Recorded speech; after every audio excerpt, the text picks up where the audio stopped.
सणांमधील महाप्रसाद आता परवाना प्राप्त असावा असं मोठं विधान केलंय एफडीए आयुक्त तुकाराम मुंढे यांनी।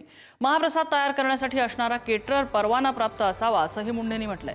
तसंच यापुढे एफडीएचा फोकस शाळा, अंगणवाडी आणि सेंट्रल किचन्सवर असणार आहे। राज्यभर शालेय आणि अंगणवाडीच्या आहाराची नियमित तपासणी करण्याचे आदेश देण्यात आल्याचंही त्यांनी सांगितलंय। व्यक्ती महत्त्वाची नाही, सिस्टीम काम करणं महत्त्वाचं असंही मुंढे म्हणाले।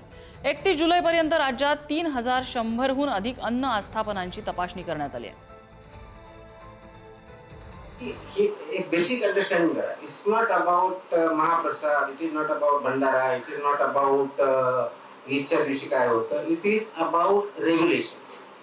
आणि रेग्युलेशन हे फूड बिझनेसेस मध्ये प्रत्येकाने रजिस्ट्रेशन लायसन्स करणं अपेक्षित आहे। हा स्टँडर्ड रेग्युलेशन आहे, त्यात नथिंग समथिंग न्यू।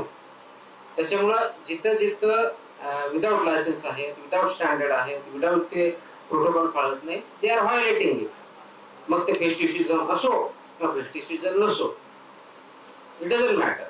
प्रत्येक फूड बिझनेस ऑपरेटरने लायसन्स घेतलं पाहिजे, रजिस्टर्ड पाहिजे, त्या स्टँडर्ड नुसार ते प्रोड्यूस केलं पाहिजे। हे सिंपल आहे। That's how we are looking at. We are just looking at की हा फेस्टिवल आपण असं करा। No, it is routine process आणि इट इज रेग्युलर। अंगणवाडी त्यांचे सेंट्रल किचन्स हे इन्क्लूड केलेले आहेत, त्याच्या काही तपासण्या पण झाल्यात। मुंबईतच गेल्या आठवड्यात जवळजवळ 8 ते 10 सेंट्रल किचन ज्याच्या मार्फत अंगणवाडीला किंवा जे शाळेला जे मिड डे मील हे पोहोचवलं जातं ते पण आम्ही तपासले, त्याचे पण आम्ही सॅम्पल घेतले। त्याच्यातलं एक लायसन्स पण सस्पेंड केलेलं आहे आणि ह्याचा ऑर्डर मी सगळ्या अक्रॉस महाराष्ट्रात दिलेला आहे, ते काम चालू आहे। आणि मग त्याचाच पार्ट म्हणून आपण जर बघितलं असेल तर बॅलन्स डाएट इन स्कूल ही जी ऑर्डर काढली गेली त्याचा पहिला पार्ट आहे। दुसरा पार्ट इन्स्पेक्शनचे हे कंटिन्यूअस राहणार आहे।